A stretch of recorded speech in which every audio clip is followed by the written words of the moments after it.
News 28 मराठीमध्ये आपले स्वागत आहे। आजच्या मोठ्या बातम्यांबद्दल बोलूया। वाडा येथे शिवराज्याभिषेक दिनानिमित्त शिवव्याख्यान संपन्न। प्रशांत देशमुख यांच्या ओघवत्या वाणीतून उलगडला शिव इतिहास। उपविभागीय कार्यालय वाडाच्या आयोजनाला उत्स्फूर्त प्रतिसाद। राजकीय सामाजिक क्षेत्रातील मान्यवर व पत्रकारांची उपस्थिती। शिवराज्याभिषेक दिनाचे औचित्य साधून उपविभागीय कार्यालय वाडा यांच्या वतीनं आज पठारे कार्यालय वाडा येथे शिवव्याख्यानाचे आयोजन करण्यात आले होते। यावेळी रायगड येथील प्रसिद्ध व्याख्याते प्रशांत देशमुख यांनी छत्रपती शिवाजी महाराजांच्या जीवनचरित्रावर अतिशय ओघवत्या व अभ्यासपूर्ण शैलीत व्याख्यान दिले। गड निगराणी व स्वच्छ राखणाऱ्या मुलांचा सुद्धा मान्यवरांच्या हस्ते विशेष सत्कार करण्यात आला।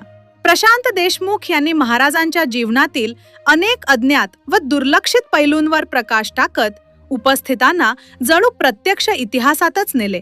त्यांच्या सादरीकरणानं सभागृहातील प्रत्येक जण मंत्रमुग्ध झाला।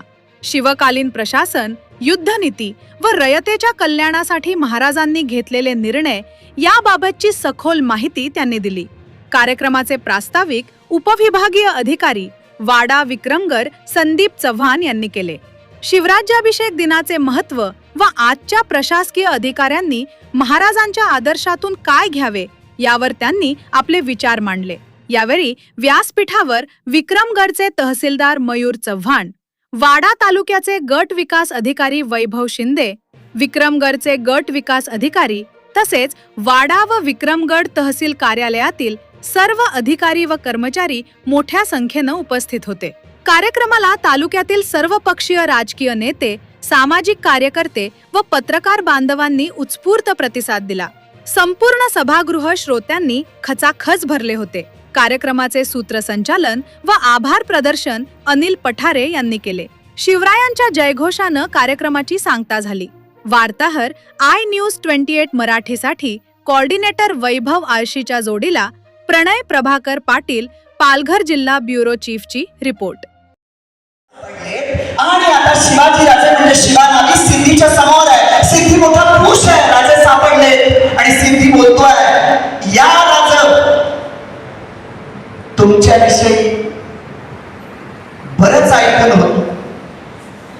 तुम्ही म्हणून खानाचा कोतळा बाहेर काढला, तुम्हाला म्हणून चेटूक येतं, पण लक्षात ठेवा कर्नूलच्या सिंहाचा हा पंजा आहे, पंजा।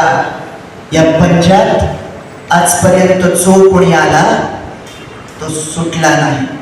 शिवानारी आतल्या आत, गालातल्या गालात हसत असतो। राजांची चेष्टा करावी म्हणून सिद्धी म्हणतोय, काय राजा समजा इथनं निसटला असता, गेला असता तर कुठं गेला असता, गेलो असतो की विशाळगडाकडे, पण आज तुम्हाला तुमच्या नियतीनं काही साथ दिली नाही। नियती काय, नशीब काय परमेश्वराला माहिती आहे।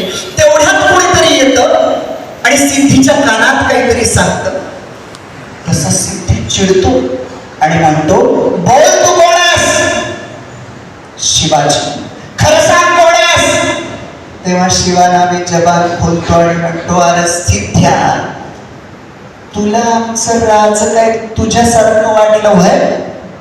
आमच्या राजांनी दिला तुझ्या हातावर गुंगारा, आणि एक लक्षात ठेव, आमच्या राजांनी कुठं जायचं हे आमच्या राजांचा शत्रू ठरवत नसतो, आमचं राजा ठरवत असतात, तिथे ते जात असतात। शिवानावीची सिद्धी जॉब चिडतो आणि म्हणतो, याचे परिणाम तुला माहिती आहेत का? तेव्हा शिवानावी म्हणतो, अरे परिणामाची चिंता करतो कोण? परिणाम माहिती नसते तर या ठिकाणी आलोच नसतो। तलवारी उपसल्या जातात। शिवानाव्याच्या छातीत तलवार घुसकली जाते।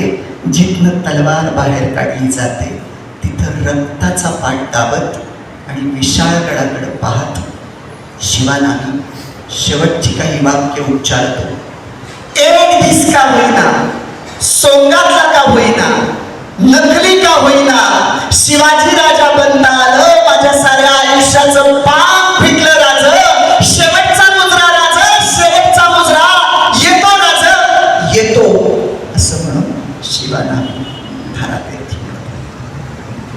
मंडळी, या बलिदानाच्या कथा तुम्हाला महाराष्ट्रातल्या सह्याद्रीच्या कडेकपारीत प्रत्येक गावोगाव ऐकायला मिळतील. म्हणून तर असं म्हटलं जातं ना की महाराष्ट्राला केवळ फक्त भूगोल नाही तर इतिहास आहे. तुम्ही कधी अशी कल्पना करून बघितली का? बघा, तुमचा माझा जन्म इतर देशात किंवा इतर राज्यात झाला असता तर शिवाजी महाराज म्हटल्यानंतर आपल्याला आतमध्ये काय अनुभवायला येतं ते आपण अनुभवू शकलो नसतो.